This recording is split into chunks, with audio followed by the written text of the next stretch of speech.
Tá no ar o Tudo Bem, um espaço para pensar em saúde, fazer o bem-estar ser parte da rotina. Vamos conversar? Tudo bem. Renata Fabrício.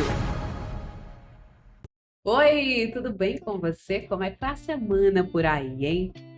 Como é que foi a semana por aí? Deu para produzir? Deu para ser mais gentil consigo mesmo? A gente tá na última semana de outubro, né? E esse é o nosso espaço para falar sobre saúde e bem-estar. Milena, tudo bem com você? Helena Souza.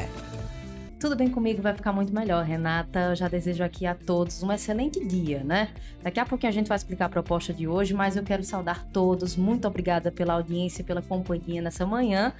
E é isso, eu acho que tem tudo para ficar melhor ainda, porque a gente vai falar de saúde. E quando a gente trata de saúde, sem dúvida as coisas clareiam bastante, Renata. Vamos lá, Isso né? aí. Lembrando que esse programa que você está ouvindo na Rádio Cariri FM ou acompanhando pelo YouTube, excepcionalmente hoje, está sendo gravado no estúdio da Agência Imaginar, do nosso parceiro Aldair Rodrigues. Segue Aldair aí no Instagram, @Agência Imaginar. Programa gravado no estúdio da Agência Imaginar e transmitido pela Rádio Cariri 101.1 FM, excepcionalmente hoje, Milena. Exatamente, de forma excepcional, mas a gente jamais deixaria de trazer esse conteúdo para você. E lembrando também, Renata, que o Tudo Bem é um oferecimento de Dr. Luiz Severo, neurocirurgião, especialista no tratamento avançado da dor crônica e com certeza ele é um parceiro, né, um consultor aqui do programa do Tudo Bem. E eu também queria lembrar, Renata, para você seguir a gente, né? Você que está nos ouvindo, nos acompanhando agora, nos seguir no Instagram, o perfil @PGM Tudo Bem, PGM de programa, abreviado, PGM Tudo Bem. Lá a gente responde as suas dúvidas também, um espaço para que você participe junto conosco. Mande direct, mande sua história, mande perguntas, converse com a gente, que a gente sempre vai buscar os melhores especialistas para responder todos vocês através do nosso perfil. Vou até repetir, @PGM Tudo Bem. Mas falamos demais, eu acho que a gente tem que conversar agora, né? Outras questões. É hora de apresentar o tema do programa. O mês de outubro é um mês de importantes pautas de saúde, mas claro que o destaque vai para a prevenção, saúde da mulher, né? O Outubro Rosa é um movimento internacional criado no início da década de 90 para conscientizar para controle e prevenção do câncer de mama, e a gente escolheu, claro, esse último programa do mês para lembrar a você, ouvinte, principalmente as mulheres, que todo dia é dia de se prevenir, todo dia é dia de se cuidar, né? Essa prevenção deve ser feita durante todo o ano, e se a prevenção, claro, é assunto para o nosso Tudo Bem, quem são os nossos convidados a apresentar aí pra gente? Faço questão de apresentar agora. Uma das convidadas é a doutora Maria do Carmo Dias. Ela é mastologista, inclusive é mastologista da Prefeitura de Campina Grande, da Clínica Mulheres de Peito, da Clínica Mulheres, melhor dizendo, viu? Ela é vice-presidente da Associação Mulheres de Peito, que é uma associação muito conhecida aqui na região, vamos falar sobre ela daqui a pouco.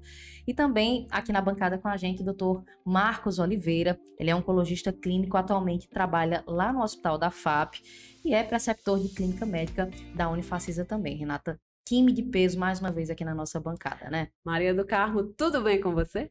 Olá, bom dia, tudo bem? É um prazer estar aqui com vocês, né, compartilhando informações e conhecimento para a população de Campina e região. Pois é, muito bom recebê-la por aqui. Doutor Marcos, seja bem-vindo. Tudo bem? Bom dia, é um prazer também estar aqui falando um pouco sobre aproveitando o finalzinho do Outubro Rosa, né? Sempre é bom a gente esclarecer algumas coisas e dar informação ao pessoal. Sem dúvida. Eu gosto muito de começar falando de assuntos de saúde com um conceito, né? A gente fala muito de prevenção ao câncer de mama, mas eu acho que a gente falta falar mais um pouquinho de como esse câncer de mama ele se apresenta, como é que acontece. É comum escutar muito sobre o tema, mas pouco se fala que tipos de cânceres são mais prevalentes hoje. Doutora, eu queria que a senhora começasse falando a respeito. O câncer de mama ele é uma doença multifatorial, né? O principal fator de risco é o sexo. Então, o sexo feminino é o principal acometido pelo câncer de mama, mas 1% da população masculina pode ser acometida pelo câncer também. Aí nós temos os fatores hormonais, os fatores endócrinos, genéticos, temos os fatores ambientais. Os hormonais são aqueles usos de anticoncepcionais por longo tempo, mulheres que engravidaram na faixa etária tardia, tiveram poucos filhos, não amamentaram. Então, esses são os fatores que mexem com a mais parte hormonal, que a mulher fica com uma exposição muito prolongada dos hormônios, principalmente do estrogênio. Aí nós temos os fatores hereditários, hereditários, que corresponde a 5 a 10% somente. A hereditariedade corresponde a 5 a É, 10%, que são as achei que era mutações, mais. são as mutações genéticas. E nós temos os fatores ambientais. Os fatores ambientais, a gente costuma dizer que são os fatores modificáveis. Isso quer dizer o quê? Que a gente pode mudar, né, para diminuir a nossa incidência da doença. O que é que a gente não pode mudar? A idade a gente não pode mudar, o sexo a gente não pode mudar, mas o que é que a gente pode mudar para reduzir em 30 a 35% o câncer de mama? Hábitos de vida, né? Manter o peso adequado, uma dieta balanceada, né? Nutritiva, com alimentos funcionais, evitar a obesidade, abuso de bebidas alcoólicas, o tabagismo. Então, isso, se a gente fizer isso, principalmente na idade de 50 e poucos anos, que é o período da menopausa, isso daí já diminui bastante, porque a incidência maior do câncer de mama é na década dos 50 anos, e a gente vê que coincide justamente com o período da perimenopausa, da menopausa, quando as mulheres ganham um pouquinho mais de peso, tem aquela questão de um pouco da perda da autoestima, ela se descuida mais um pouquinho, às vezes, porque está se sentindo menos indisposta, porque a parte hormonal está... Mas isso aí, essa questão do hormônio e bem-estar, também não é assim, nem toda mulher precisa fazer terapia hormonal, a maioria não precisa, então um hábito de vida saudável, com atividade física regular, já diminui bastante a prevalência do câncer de mama, né, por esses fatores. Doutor Marcos, quais são os principais tratamentos hoje para o câncer de mama? Como é que acontece? Acontece assim, o tratamento de câncer de mama é muito individualizado. Assim, depende do estadiamento, depende dos exames que a gente vai pedir para ver se a doença é local, se a doença é metastática, entendeu? Mas assim, falando um resumo, assim, falando por do tratamento, pode ser fazer a primeira cirurgia, que pode ser um quadrante, só um quadrante, retirada de um quadrante da mama, um segmento, quadrantectomia, um segmentectomia, pode ser feita mastectomia radical. Também tem a radioterapia, também tem a quimioterapia que pode ser feito antes da cirurgia ou pós-cirurgia, que é a neoadjuvância e a adjuvância. E também tem a questão da hormonioterapia, que vai ver se a mulher pode fazer a hormonioterapia, dependendo do exame chamado imunistoquímico. Se ela tem um receptor de hormônio, dentre outros receptores também, que a gente vai ser aqui chama terapia dirigida. Vamos falar de estatística, né? Porque a gente fala hoje de câncer de mama, quando se trata do Outubro Rosa, eu vejo muitas divulgações falando sobre um câncer que é muito curável, tem uma taxa de cura muito alta. Ainda há uma prevalência das pessoas que chegam de forma mais precoce no consultório, para essa chance de cura ser maior. E outra questão também, a gente está mantendo um padrão de número, ou esse número de câncer de mama tem crescido no país? Olha, essa pergunta é um pouco complexa, porque a gente está falando, eu estou falando nível SUS, eu não trabalho na parte Sim, privada. sim. O nível SUS realmente é outra realidade. Os pacientes vêm com diagnóstico realmente tardio, essa questão do autoexame, de ver lesões iniciais, de fazer a mamografia de rastreio, não são muito. Não quer dizer que seja acessível, mas depende do nível social também. Geralmente o paciente, 90% do paciente que da zona rural, de outra cidade do interior, já vem com a mama localmente avançada, e cada vez que o diagnóstico, quanto mais tardio, menor a chance de cura. Doutora Maria do Carmo, o autoexame, ele ainda é indicado a ser feito? Ele é indicado como um método educativo, mas não para a detecção precoce de câncer de mama, não. Educativo no sentido que a gente orienta a mulher realmente a fazer o autoexame pelo menos uma vez ao mês. Aquelas que estão ainda menstruando no 7º dia, contando a partir do 1º dia, as que não menstruam mais, estão na menopausa ou foi esterectomizada, escolhe um dia do mês e faz esse exame.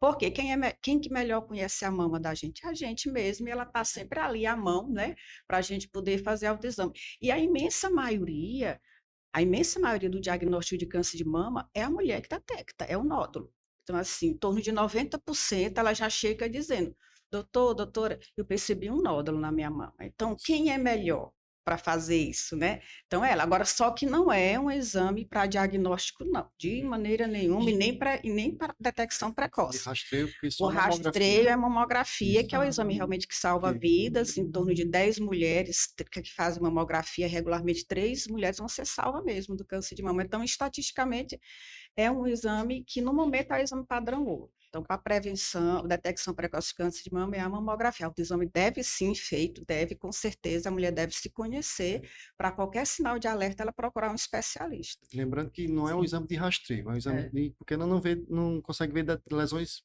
Uhum. pequenas, É, né? mas já foi, inclusive, orientado em campanhas, né? Isso, Que exatamente. era uma espécie de exame de rastreio, mas isso foi derrubado, caiu por Isso. terra. Não, exatamente. Isso é Não, mamografia É, e pode ser é. complementada com ultrassom ou e com ressonância, ressonância, né? dependendo do padrão, da idade, do padrão Isso, da mama, do histórico familiar, ser muito alto risco. exatamente. Aí a gente pode ter essas três opções, mas de rastreamento, o que é a mamografia de rastreamento? Aquele exame que pega aquela população em determinada faixa e sexo e faz em todo mundo, Exatamente. Uhum. certo? Em mulheres, pessoas assintomáticas, então chama de rastreamento. Então, esse é o exame padrão.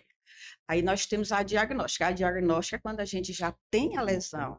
Então, assim, de rastreamento é a mamografia.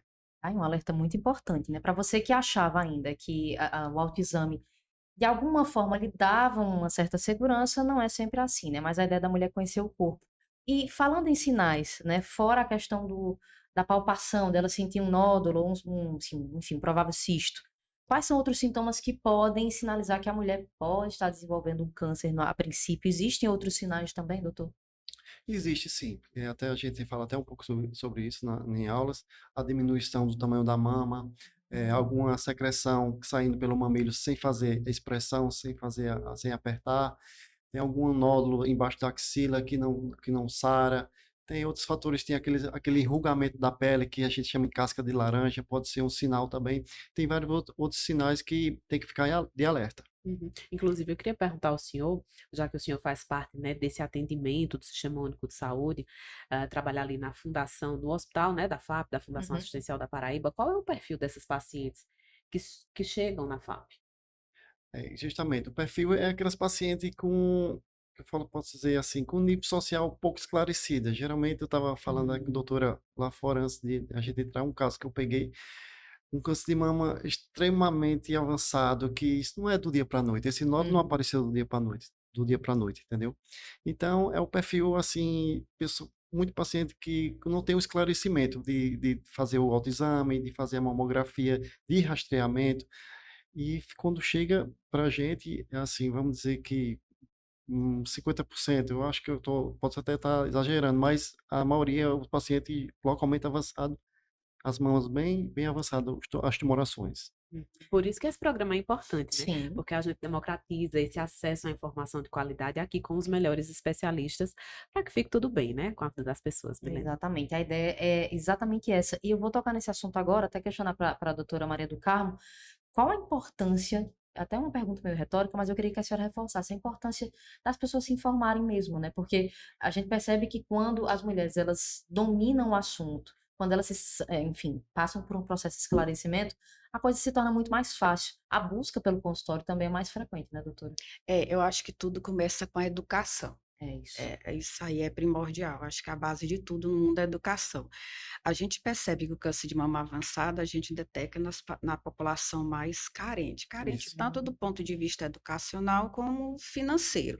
Eu também sou do serviço público, em torno de 40% a gente ainda pega 40% de câncer de mama avançada ainda. E choca a gente por quê? Porque você fica, poxa, no tempo de hoje, né, tem UBS na cidade Isso. toda, nos sítios, tem escola nos sítios, que antes não tinha, as pessoas andavam 300 quilômetros a pé para ir para um posto de saúde na cidade, para ir para a escola. E a gente se choca assim, por que que isso acontece no tempo de hoje, com acesso que todo mundo tem, né, hoje em dia. Então, a gente nota que eu acho que é o nível de escolaridade, Verdade. porque a pessoa, ela tem aquele medo da doença, e por ela não ter aquele conhecimento de saber que a doença ela tem cura, ela tem tratamento, quanto mais cedo o tratamento é menos agressivo, eu acho que ela não tem esse conhecimento, é que impede dela ir. Na realidade, Pode continuar, por favor. assim, no consultório, eu não lembro a última vez que eu vi um câncer de mama avançado no consultório, não lembro, É mesmo. juro, eu não lembro. Eu não lembro a última vez que eu fiz uma mastectomia no consultório. Não. Agora é porque você vê que é o nível educacional, não é Verdade. tanto só o financeiro, porque no consultório vai gente de uma renda mais baixa, mas é o conhecimento. Isso. Então, se a pessoa ter o conhecimento, então mais eu gosto de participar assim, porque é para ver, acho que tem aquele água como é, quanto bate na pedra, mais, né? É, Água mora em pedra. verdade, Pois é, porque verdade. choca. Eu acho que ele é o que a gente se sente assim, a gente fica chocado. Eu nunca me acostumo a ver um câncer de mama avançado. E quanto mais os anos vão passando, na minha formação era diferente há 22 anos atrás, a gente via muito mais, mas o acesso era mais difícil. Mas hoje não, hoje o acesso, mamografia hoje, né, É verdade. aqui em Campina Grande, a cobertura de mamografia ela é excelente. Agora a paciente faz e não vai buscar o resultado. É. Ah, e ainda acontece isso. Acontece É demais. mesmo. É. Mas pô, vocês elencam quais seriam os fatores? É o medo do resultado? Hum, É um descuido mesmo? Assim, é uma pergunta que eu não tenho essa resposta, É até porque bom a gente você falar sobre fazer isso. no serviço público. A gente fez um levantamento uma vez junto com a Clínica de Radiologia que prestava serviço no Hospital Pedro I, Uhum. de uma campanha que fez assim que o Pedro I abriu, que a gente fazia cirurgia, tudo lá, que ficou municipalizado. Sabe quantas mamografias tinham lá aguardando o resultado? 2.500.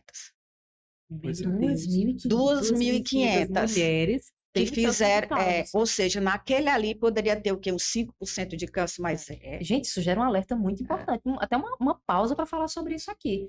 Porque a gente está falando aqui de mulheres que seguem para um consultório, fazem um exame de rastreio e não buscam resultado. Então, é um trabalho perdido, né? é, É um trabalho é. perdido. E a chance de cura perdida, né? Exatamente. Porque Exatamente. se ela não pegou naquele ano e faz no ano seguinte, no ano anterior ela já tinha um câncer de 1 centímetro, e quando vai no ano seguinte ele já com 2, 3, então assim, o estadiamento dela já mudou. Se mudou o O estadiamento, que significa diminui, estadiamento? Estágio do câncer? é assim, porque a gente faz, quando a gente diagnostica o câncer de mama, a gente tem um estadiamento 0, 1, 2, 3, 4. Então, à medida que vai crescendo, vai diminuindo as chances de cura. Isso. Então, quanto mais precoce, maior a chance de cura. Porque qual seria o ideal? Era a gente diagnosticar o câncer subclínico, que a gente não sinta, que ele seria visualizado na mamografia, seja como a fase de microcalcificação, uma áreazinha de distorção, que às vezes não aparece nem na ultrassom.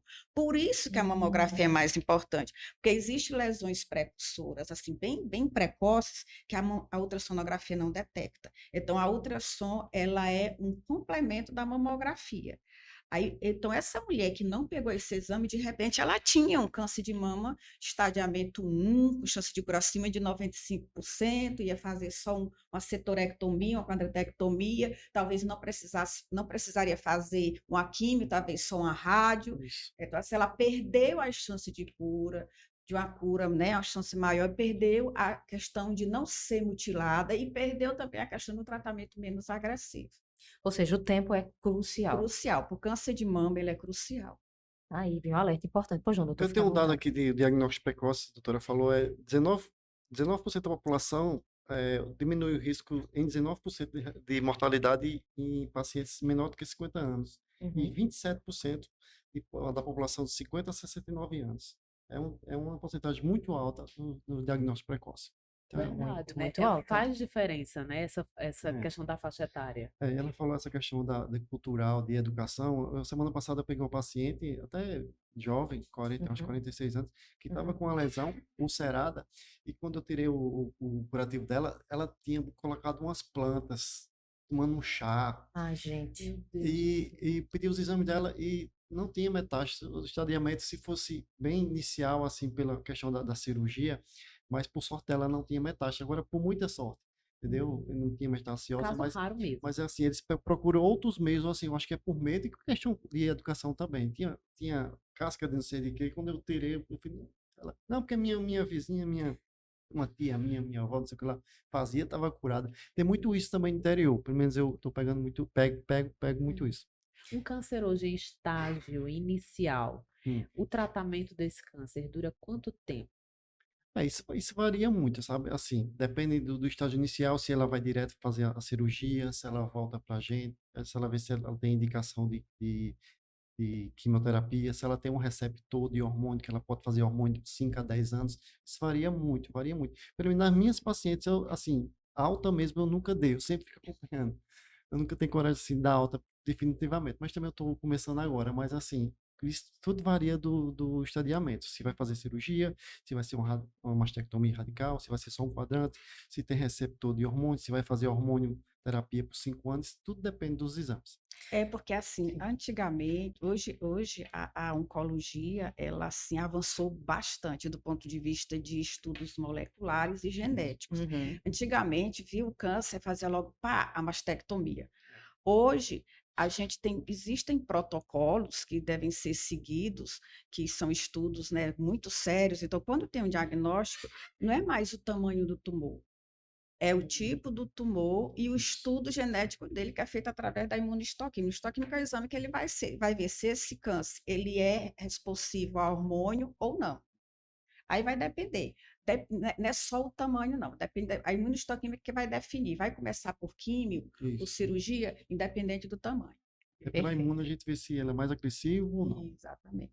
Tá aí, importante, viu? Só quero lembrar aqui para você que você está acompanhando Tudo Bem, o programa que fala de saúde e bem-estar na Rádio Cariri. Hoje, excepcionalmente, né, Renata, estamos gravando, por questões de trabalho mesmo, não podemos estar ao vivo no sábado, como comumente fazemos, mas estamos aqui trazendo conteúdo para você com dois mega especialistas, a doutora Maria do Carmo Dias, é mastologista, com muito know-how na área, inclusive, a gente está falando aqui de casos reais, né, de casos que chegam no consultório, isso é muito importante para a gente embasar o assunto. Doutor Marcos Oliveira, que é oncologista também muito, enfim, especialista na área, muito preparado e que também atende no Sistema Único de Saúde, e por isso que a gente traz aqui, faz questão de abrir esse assunto de forma muito ampla, né, Renata, para que todo mundo acompanhe de forma muito aberta tudo isso. Lembrando que o Tudo Bem é um oferecimento de Dr. Luiz Severo, neurocirurgião especialista no tratamento avançado da dor crônica. A gente tem um quadro aqui no Tudo Bem que chama Dica do Dia. E na dica do dia de hoje é para aquela mulher sedentária. A gente sabe que a atividade física faz parte desse combo de prevenção, né, doutora Maria do Carmo? E a dica do dia de hoje é para essa mulher sedentária que está com dificuldade de incluir esse hábito da atividade física na rotina. Dica do dia com a profissional da educação física, Naina Veríssimo. Dica do dia. Oi, meu nome é Naina Veríssimo, sou profissional de educação física e hoje eu estou aqui para dar uma dica para você, mulher que está no sedentarismo, que ou já praticou alguma atividade física e se encontra nesse momento desanimada, ou até mesmo você que nunca fez nada e quer começar.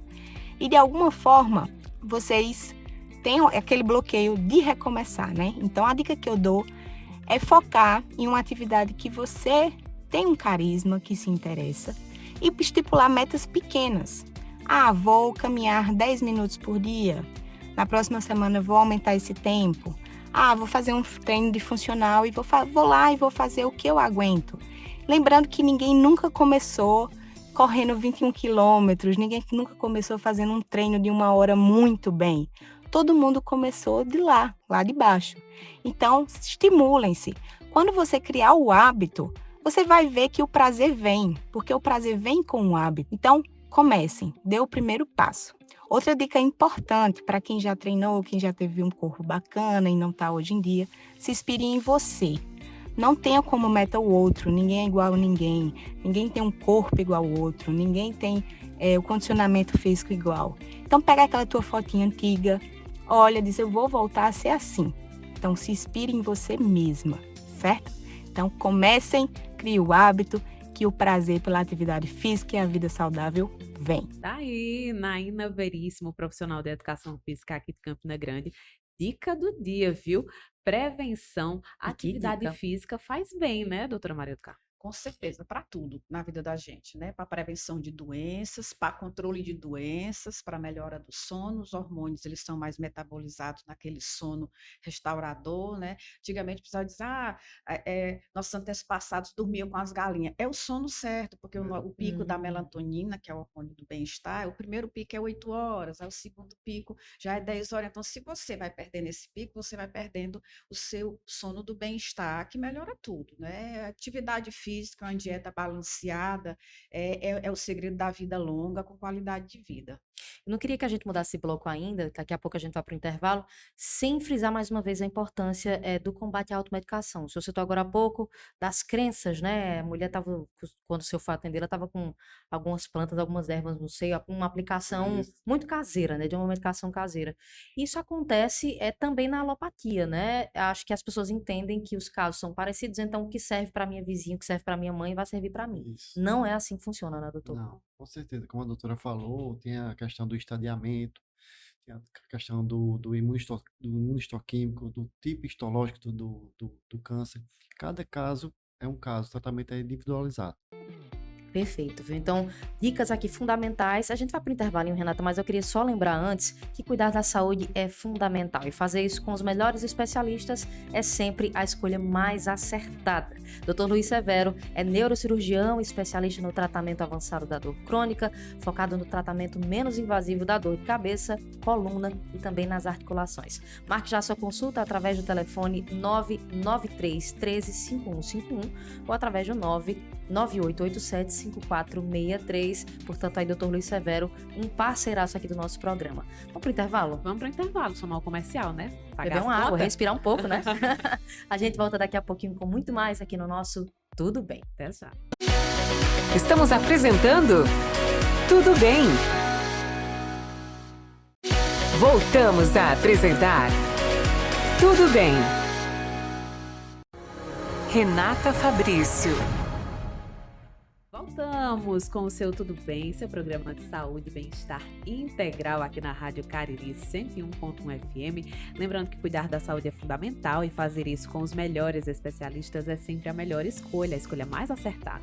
Dr. Luiz Severo é neurocirurgião, especialista no tratamento avançado da dor crônica, focado no tratamento menos invasivo da dor de cabeça, coluna e nas articulações.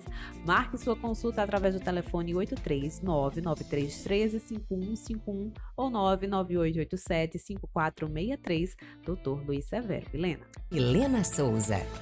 Pois é, né? Estamos de volta com mais um quadro aqui. Na verdade, com mais um bloco do Tudo Bem. É porque a gente fala tanto em quadro, né? Porque a gente tem uns quadros aqui para apresentar daqui a pouco, inclusive para os especialistas que estão aqui conosco. E eu quero lembrar para você que sintonizou agora, ligou agora o seu rádio, a conversa é sobre Outubro Rosa, prevenção ao câncer de mama. E tem muitos fatores, por mais que você já tenha ouvido muito falar sobre o assunto, tem muitos fatores que acabam sendo desconhecidos, a gente precisa trazer à tona, né? São alertas muito importantes. E por isso estamos aqui com dois grandes profissionais na bancada, doutora Maria do Carmo Dias, ela é mastologista aqui na Prefeitura de Campina Grande e também da Clínica Mulheres, é vice-presidente da Associação Mulheres do Peito. Daqui a pouquinho a gente vai falar sobre esse trabalho muito bacana da associação. E estamos também com o doutor Marcos Oliveira, que é oncologista clínico, atualmente trabalha lá no Hospital da FAP, a Fundação Assistencial da Paraíba, e também é preceptor de clínica médica na Unifacisa. Ou seja, um time de peso, como sempre, Os né? melhores, Como né? todos os sábados, exatamente. Vamos retornar aqui e retomar a nossa conversa. Temos um quadro aqui, Renata, eu já vou chamar direto o quadro, tá? A gente tem um quadro aqui que é o estudo de caso, tá? Só explicando pra vocês. Todo final de semana a gente escuta uma pessoa que traz um relato aqui de uma história pessoal e deixa sempre um questionamento. Estudo de caso. O estudo de caso de hoje é com Ana Juscelino, aqui do bairro da Palmeira. Ela disse, olha, fiz exames e acusou que tem um cisto tipo Birreides 2. Deve me preocupar? O médico disse que eu voltaria daqui a um ano, mas eu fiquei preocupada. Primeiro E aí? de tudo, o que é É Birreides isso que eu ia 2, perguntar. né? O que é isso? E se utiliza essa linguagem, Birreides 2, o que significa? E respondendo a pergunta dela, ela deve ou não se preocupar, doutora Maria do Carmo? É, são protocolos, né? Hoje a gente tem essa classificação, não só na mama, tem na tireoide também, tem no ovário. Então a gente chama BIRADS, né? Brasileirando, BIRADS 1, 2, 3, 4, 5, né? Aí, então, assim, o BIRADS é o que vai dizer como é que vai fazer esse segmento dessa mulher. Quando ela faz a mamografia e essa mamografia deu BIRADS 0 ou categoria 0, quer dizer que a gente necessita de um exame complementar, seja ultrassom ou ressonância, para esclarecer, porque viu alguma coisa na mamografia que não identificou se é alguma coisa maligna ou benigna. Aí você complementa com, geralmente, a ultrassonografia. Quando se faz a ultrassonografia, aí vem categoria 1, quer dizer que é normal. Então, mamografia BIRADS 1 e ultrassom BIRADS 1 é exame normal, não tem absolutamente nada. Quando tem mamografia categoria 2 e ultrassom categoria 2, quer dizer que aquele exame ele é 100% benigno, que não tem necessidade de nenhum procedimento e que tudo que tem ali não tem nada a ver com câncer. Olha aí. Então, cisto simples, que é um nódulo com uma bolinha de água, acontece na mulher depois da menstruação em diante, a gente costuma dizer que é o cabelinho branco do peito da gente. Então, não vai causar problema nenhum e o controle é anual. Quando vai para o 3, quer dizer que é provavelmente benigno, mas ainda não necessita de nenhum procedimento invasivo. Vai fazer aquele exame por 6 meses, ou por 2 anos, ou por 3 anos. Quando chega no BIRADS 4, aí já se tem uma chance real maior de câncer de mama, a partir de 25% a 75%. Então, aí nesse 4, tem que se fazer uma investigação já, ou uma punção, uma biópsia de fragmentos. E é muito interessante falar sobre diagnóstico. A Ana Juscelino aqui fez esse questionamento, até para tranquilizá-la também, né? E as pessoas têm um certo medo. É como se o diagnóstico de câncer hoje, independente de qual seja, fosse uma espécie de atestado de óbito, né? Não é assim que funciona. A ciência evoluiu muito, né, doutor? As chances de cura, elas também cresceram muito. Não, com certeza. O tratamento sempre tem inovações, sempre tem a questão da quimioterapia, sempre tem novos casos, novos estudos, sempre a gente está se atualizando para cada vez mais dar mais chance, mais opções também ao paciente. Perfeito. A gente tem uma pergunta aqui do Instagram que diz assim: a senhora estava falando sobre cisto, né, na mulher.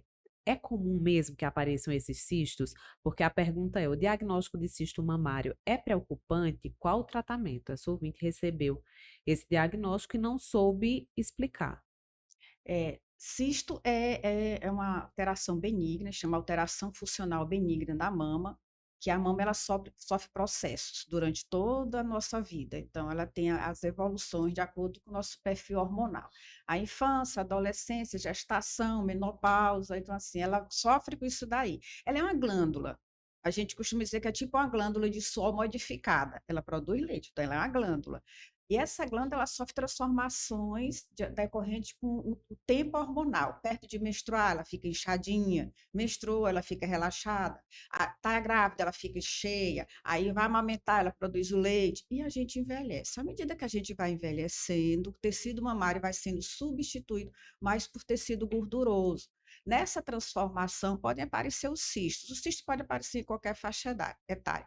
Mas o pico mesmo é dos 30 aos 40 anos. O pico é onde eles são mais floridos. Eu tive vários. Eu estou entrando no período da perimenopausa, aí já diminuiu bastante. Então, algumas mulheres precisariam fazer punção.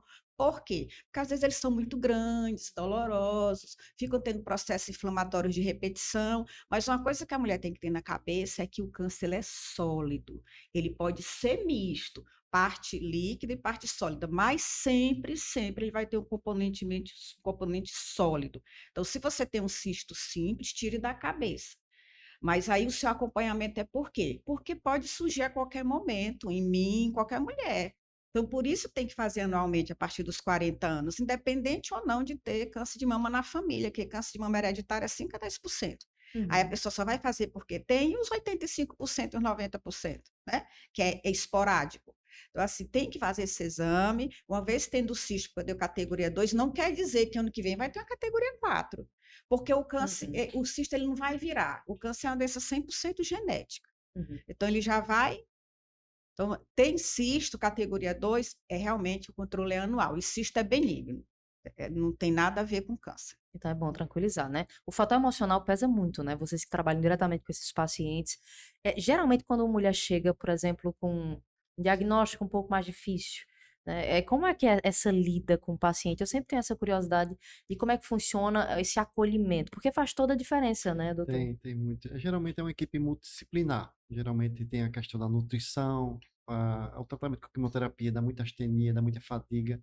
A gente caminha também para nutrição, para a equipe psicologia também, porque mexe com tudo, mexe com a família, mexe Com certeza. com a família, assim, é muito difícil encarar, às vezes, dependendo do estadiamento, um diagnóstico tardio, às vezes metastático, é muito difícil de saber que a pessoa vai fazer, por exemplo, quimioterapia que não vai ser cura, vai ser paliativa. Aí geralmente tem uma equipe multidisciplinar para a gente dar o apoio total ao paciente. É importante, né, ter esse universo. A gente estava falando isso lá fora, aguardando começar o programa, sobre como a gente se choca É verdade. com diagnóstico tardio. Assim, eu nunca me Imagino. acostumei. Quando ele mostrou a foto dessa paciente dele agora, que ele viu essa semana, é assim, você fica imaginando, meu Deus, assim, não tem nem o que você dá de esperança para uma paciente assim com um câncer avançado. Ela chegou ali, chega com medo, mas a gente fica numa situação assim poxa, como é que você vai dizer para aquela pessoa? Não, a gente vai cuidar, mas ó, né, assim, é uma sensação às vezes é de impotência, mas assim, é o que assusta é isso, assim, ver casos como ele me mostrou ali, como eu vejo na prefeitura, eu vi há um mês atrás, aí você fica questionando, poxa, até quando essa pessoa, até quando que ela está com isso? Porque como ele disse, não aparece de uma hora para outra, não. Câncer avançado, dependendo da faixa etária, é 1 ano e meio, 2 Isso. anos, para ele estar daquele jeito. Será? Então, acho que o medo é o grande vilão do câncer de mama hoje em dia. O medo acompanhado com a desinformação. Acho que são os grandes vilões. É tanta Ai. informação que às vezes é a paciente bem grave, tipo assim, ó, a senhora está doença, a doença está na sua cabeça, que às vezes tem metástase cerebral, está no seu fígado, mas não tem noção, tá bom, começa com o tratamento, assim, de boca, Ai, não tem Jesus, deve ser noção muito difícil. do diagnóstico, né, do prognóstico.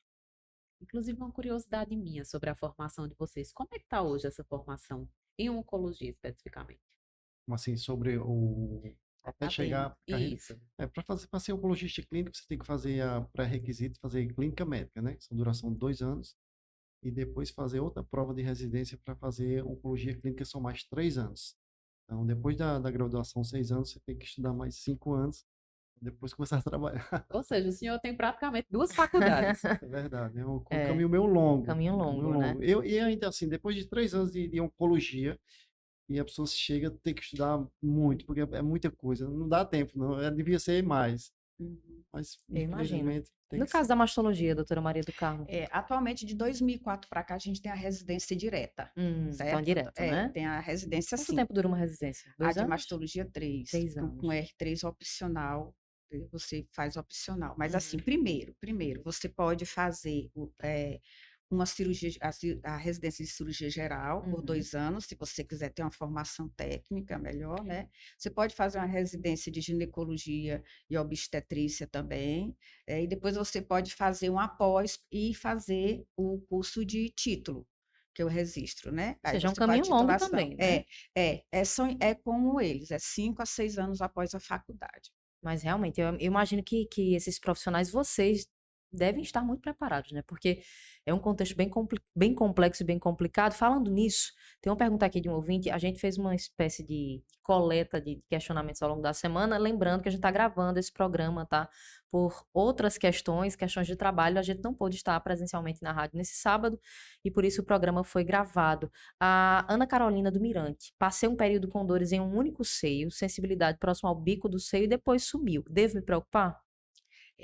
A dor no câncer de mama ela é rara, existe, né? 2%. Eu já tive já dei um diagnóstico de câncer de mama numa mulher jovem através da ressonância até, porque na mamografia, ultrassom, a gente não viu nada. Agora é uma dor assim de etiologia indefinida. Não tinha nenhum quadro reumático, nenhuma doença autoimune, não tinha nem nada de postura. E quando fez a ressonância, tinha um linfonodo, era um câncer oculto de mama. Então, assim, é só 2% a dor, mas assim, na imensa maioria dos casos, em mulheres jovens, a gente tem a questão postural, com computador, celular, a questão da região cervical está sempre encurvada, elas já estão se arrumando. Deu uma apertada aqui, É ó. automático, gente. A mente Já da deu gente uma trabalha dessa apertada. forma. O sutiã de aspa, a gente comendo usar sutiã que não tem o aro. E machuca, né? esse Porque aro. o sutiã de aro, ele suspende. A inervação da mama vem da coluna cervical, vem pelos ombros e desce, assim como se fosse um pé de galinha. Uhum. Aí, se você aperta os 2 troncos principais o dia todo, quando você tirar, aí você vai ter dor. Aí, às vezes, é o quê? Uma tendinite, uma bursite, uma hérnia de disco, uma discopatia, um bico de papagaio nessa região, porque vai afetar o nervo, aí a dor vai ser referida na mama. Então, a mama, geralmente, ela é inocente na causa da dor. Ela vai apresentar dor, mas na maioria dos casos as dores são relacionadas à postura, quadros reumáticos, articulares, uso do sutiã, o não uso do sutiã, porque a mama, o nível do mamilo tem que ser nessa região, ao nível da linha axilar, ele não é para ficar lá embaixo. Ou seja, os seios muito grandes, Porque volumosos. o que sustenta a mama? A pele não sustenta, a gente vai perdendo a flacidez da pele com a idade, e com isso a mama vai, em vez desse formatinho de conchinha, ela vai formando aquele formatinho de pera. Então, o que é que traz ela para o lugar? É o sutiã. Agora, é um sutiã, pode ser de enchimento, mas sem o aro. O aro pode usar, assim, para uma festa, um evento. Esporadicamente. Esporadicamente, Bom mas no saber. dia... E perto de menstruar, Importante. deve-se usar sutiã. Na realidade, o sutiã era para ter aquele hábito da calcinha.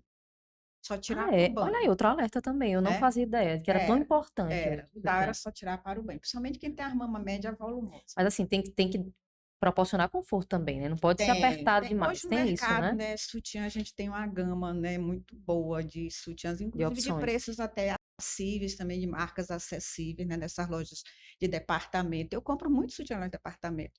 Sutiãs tipo camisetinha, que são confortáveis, sustenta, e você Aí. tá prevenindo a dor. Dica Importante. boa Sutiã também. para a saúde, né? Manter a saúde em ordem. Não sabia. Que bom saber. Eu lembrei agora só um detalhe, ela Sim, falando assim, também tem que prestar claro. atenção em nodulação não só na mão, mas na clavícula também, Ah, é? a Toda essa inversão, região. a inversão Axila. súbita, a inversão súbita do mamilo, a inversão também, tem que prestar alerta nesses sinais que Quem não podem tinha. acontecer. É o famoso bico do seio, né? É, Invertido invertido. para dentro. É um Isso, fator. É um é um dos sinal. sinais. Ou seja, eu não tinha o bico. O bico era tradicional, normal, né? E ele inverte de Era repente. protruso, porque tem gente que tem investido a vida toda, É. né? Tanto é que quando eu Isso. vejo a primeira vez que eu vejo assim, o seu mamilo, o seu biquinho do peito sempre foi assim, para dentro? Assim, não, sempre foi, doutora. Aí você Então vê, é anatomicamente normal, né? mas tem gente que tem direito, aí de repente começa a retrai.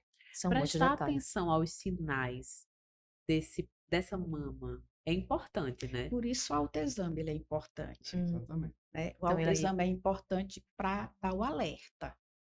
Ela está se examinando todo mês, de repente, poxa, mês passado eu não senti esse nódulo aqui. Mas eu fiz mamografia há 3 meses. Vá no especialista para ele olhar de novo. Fazer mamografia anual não está isento de dizer que você está livre. eu tenho Vou só ano que vem, eu não. tenho uma colega médica que fez os exames, com 6 meses ela detectou um nódulozinho pequenininho na região da mama. Então, isso não está dizendo que a gente está livre. Aí o exame já fala, é uma detecção precoce, né? Por tratamento precoce, para uma chance de cura elevada. Aí, muito importante.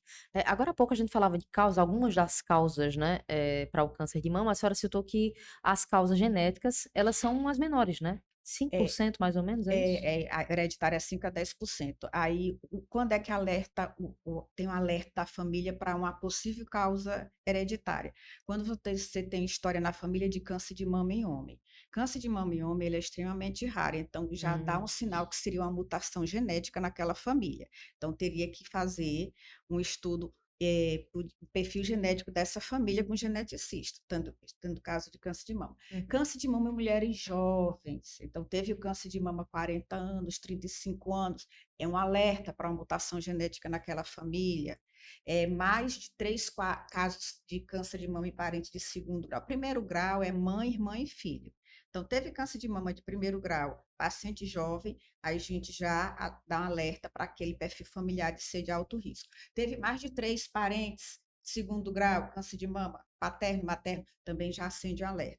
Câncer de mama naquela família já acende. E tem outras síndromes associadas, síndrome de família que tem muito caso de câncer de estômago, ou tem relação até com famílias que têm muito caso de autismo. Então, tem várias, porque ela é uma doença genética. Se a de ovário Câncer também, de doutora. ovário, Se a de mama bilateral também, tem exato, vários câncer de mama fatores, sim. bilateral, câncer de Isso, mama. vários Então, fatores. ela é uma doença, assim, que ela tem vários fatores e a parte genética, ela tem esse peso grande nesses casos. E vale a pena investigar, porque geralmente casos que têm mutação genética, aquele câncer ele vai se repetindo naquela Tem família. até uma, assim, até usa assim, não sei se seja tabela. Um ou mais fatores que a doutora já Uhum. citou, um ou mais fatores já tem um alto risco de desenvolver o câncer. Tá aí, um alerta importante. Falando nisso, né, Renata? A gente começou com uma profissional da área, né? A geneticista Rayana Maia, não é isso? Isso mesmo, já que a gente está falando sobre câncer de mama, histórico de doença na família, questões genéticas, né? O que que o nosso detalhamento genético diz sobre isso? Quem vai explicar para a gente é a médica geneticista e professora de medicina da UFPB, Rayana Maia. Escuta só. O câncer é uma condição multifatorial. Ela está associada tanto a fatores ambientais, aquelas coisas que a gente sabe que causa câncer, né? Então, obesidade, o tabagismo e por aí vai. Como também com fatores genéticos. Existem dois tipos de fatores genéticos. A gente tem aquelas mutações, aquelas variantes genéticas que estão associadas a um maior risco, que é o que a gente investiga quando faz os exames genéticos, ou ainda uma predisposição de um menor risco, mas que vai ser orientada por conta da história familiar. Então, se eu tenho uma mulher que tem uma história de câncer de mama na família, a gente pode considerar sim que tem uma tendência maior a desenvolver a doença, mas se essa tendência ela é maior ou menor, a gente precisa entender a partir da investigação genética. O ideal é começar a investigação a partir daquelas mulheres que têm uma história pessoal de câncer. Então, por exemplo, mulheres com câncer abaixo de 50 anos, com câncer triplo negativo, com câncer bilateral, com câncer de mama e de ovário, mama e pâncreas, por exemplo, são casos em que eu não preciso nem de história familiar para ter indicação de fazer a investigação. Em outros casos, se eu tenho um câncer de mama, idade maior do que 50 anos, mas que tem uma história de outro familiar, de primeiro, segundo, terceiro grau, de câncer de mama abaixo de 50 anos, ou se nessas pessoas é um homem com câncer de mama, que é raro, mas está muito associado com alterações genéticas, ou ainda que está associado com alterações em câncer de próstata, por exemplo, que tem graus mais avançados, são metastáticos, também tem uma recomendação de fazer a investigação. Em geral, o exame realizado são os painéis de genes, que vão avaliar genes associados a um alto moderado risco de desenvolver câncer. Esses exames, eles conseguem avaliar esse risco, procurando alguma alteração genética, que faz com que a ocorrência do câncer aconteça de forma mais frequente ou em idade mais jovem, por exemplo. Tá aí a médica geneticista e professora de medicina da UFPB, Rayana Maia. Como são importantes e valiosas essas informações, né? Muito, muito. Exatamente. Inclusive, referendou a esses alertas que a senhora fez agora há pouco, né? E porque tem muita gente que tem essa curiosidade. É aquele caso, por exemplo, existem vários casos de pessoas que têm um histórico extenso na família. O exemplo da Angelina Jolie, a atriz, né, Renata? A gente até Isso. comentava sobre isso hoje. E ela, claro que com orientação médica, acompanhada, fez a opção pela a mastectomia profilática bilateral. bilateral, né? O que seria? Vamos explicar para quem está ouvindo. É assim, a alteração do gene BRCA1 e 2 que ela falou, é assim, a mulher tem o risco de câncer, o risco de desenvolver câncer de 50% a 80% de chance durante da vida, né? Assim, essa questão da Angelina Jolie foi há 10 anos atrás que ela fez o teste genético e deu alteração. Ela fez a mastectomia profilática que diminui 90% do risco de ter câncer de mama. E também tem outras opções também dos mesmos testes que tem tirar o ovário, a ovarectomia profilática também, que diminui também a chance de câncer de ovário em 75% de chance. Assim, esse teste genético hoje, doutora, está bem mais acessível. Assim, eu acho também que tem um componente cultural também. Não é fácil para a mulher fazer um teste. Eu sei que o risco é alto se der alteração, mas chegar a dizer, eu vou fazer a mastectomia profilática, assim, é uma coisa mais ou É uma menos. decisão difícil, né? É assim, e meio que radical, porque você está Radical, né? trabalhando com Radical palavra. estatística, né? Até porque o painel hoje, né, atualmente, são em torno de 70 marcadores. Isso. Então, ele está mais, assim, refinado, né? Então, justamente por causa dessas condutas radicais. Aí a paciente chega com histórico familiar, ou tem um câncer na mama, assim, eu queria tirar logo a outra. Isso. Mas a gente tem que deixar claro para ela, Se ele é um câncer genético, ele vai aparecer em 1% do tecido mamário. Então, ela não tá, a mastectomia ela não isenta, ela reduz. Então, na realidade, o nome deveria ser mastectomia redutora de risco. Redutora de risco. E não profilática. Porque quando a gente faz a cirurgia da mama, o tecido mamário, ele vai até a pele. Ele se fixa na pele e fica na areola, na região retroareolar. Quando a gente faz a cirurgia, que no caso dela foi feito isso, deixou o mamilo, deixou o complexo areolo-mamilar e deixou a mama. Ela tirou as mamas e botou próteses. Então, quando deixa isso, esse tecido ele vai ficar em torno de 5%, porque como é que a gente vai deixar só a pele? Se descascar muito, aquele tecido vai sofrer e necrosar. Seria profilática mesmo, isenta de risco, se tirasse pele com tudo, né? E Mas não pegasse pode, né? pele de outro tecido e fizesse um enxerto. um enxerto. Aí sim, você teria. Mas nesse caso, não. Então, quando ela chega assim, olha, você tem que ter em mente que vai ficar tecido e que pode ter câncer nesse tecido. Você está reduzindo, como a paciente que faz uma cirurgia plástica redutora, que tem a mama volumosa e tira, ela está reduzindo o risco dela, porque todos os quadrantes inferiores vão embora. Então, é como se ela reduzisse, tirasse 50% do tecido dela. Então, ela está reduzindo também. A mastectomia só reduziu esse risco para 90%, mas os riscos existem. Existem outras opções, né, que ela pode fazer e que evite que ela tenha o câncer. Ela tem a probabilidade, não vai dizer que ela vai ter. Então, se ela mudar os hábitos dela, tem o uso do tamoxifeno, dos medicamentos que bloqueiam os hormônios por 10 anos, se a mulher for mais jovem. Então, existem outras medidas Alternativas. Que não são drásticas desse jeito e que dariam o mesmo resultado que ela fizesse essa mastectomia redutora de risco. Até porque toda cirurgia também tem risco, Tem né? risco. O Mas risco o da que própria- eu acho, assim, o que eu acho importante é tirar da mente delas que elas vão zerar. Porque elas chegam com essa esperança, uma coisa que não tem. Uma Porque, de falsa repente, esperança. ela chega assim, ninguém esclarece isso para ela. Daqui a 10 anos ela aparece com câncer de mama.